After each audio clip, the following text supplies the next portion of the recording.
Both Mr. Lloyd and Mr. Hudson have mentioned just in the last few minutes the European Investment Bank, which is a not-for-profit investment bank which lends on more favourable terms. Did you make full use of the European Investment Bank? Go on, sorry. What the detail? We made substantially more use than we had done in the period prior to the credit crunch. This is Treasury collectively put, I would say, quite a lot of pressure on the European Investment Bank to step up and get involved in more transactions. So they brought a lot more funding forward. They became involved in sectors that they had not previously been involved in. I think we did a great deal. I mean, was there anything else we could have done on the margin to get them involved is difficult to say. The main issue is that they are resource constrained.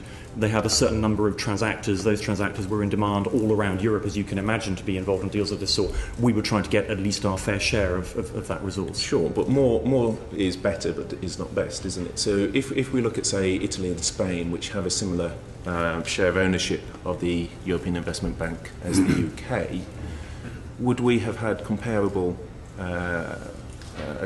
lending approach to those countries? I don't know the answer to that. We can maybe research that. We can research that. Let's have a note, because I mean, it would be odd, would it not, if, for the sake of argument, 6 billion was going into Spain and Italy, but 4 billion was going into the UK, as ballpark figures. Yes. Yeah. Could I just? Oh, go on, Ian, and then I come back. Go on, you finish, because my. Driving that is to me, it looks like we were asking the banks to face both ways. On the one hand, we were asking them to build up their capital, and on the other hand, we were saying to them, we want you to lend for 25 years. And it strikes me that the last thing the banks would want to do is lend for 25 years at a time when they're reluctant to lend to each other, and therefore they're going to be charging a huge premium in order to do so, which it goes back to my point about Appendix 4 and the fact that the margins were so big. But just coming on to it, just again as to whether we made full use of the European Investment Bank and its favourable terms, which strikes me as a good starting point. I mean, the capital ratio of the EIB at the time of the credit crunch would have been around 26%, would it not? That sort of figure? Mid-20s? Again, I don't know, I'm afraid. Well, OK, let me rephrase it. The capital ratio of the European Investment Bank would be much more favourable than that of commercial banks. I mean, it was certainly a well-capitalised entity, yes. Yeah. So it's easier to get them to lend than it is to get the commercial banks to lend. Well, from that point of view, yes, but as Charles Lloyd explained a few minutes ago, that there are constraints on the European Investment Bank as well. Now, I well understand your point about were we getting our, quote, fair share, unquote, of its lending, and that we will research and, I mean, all banks let you have a note. But we did try, and there are different constraints on them from those which we've talked about on the commercial banks. We will research. Were you or weren't you? I mean, it's quite an interesting question. You must, rather than us wait for 2 years for the answer, you must know now. Could we have got more out of them? Well, as Charles says, I mean, that's hard to judge. We had a number of discussions. We worked hard. We certainly stepped up the share compared to what had historically happened in the UK. They lent well over $1 billion to 7 projects crossing several different sectors. Could we have got more? Hard to judge.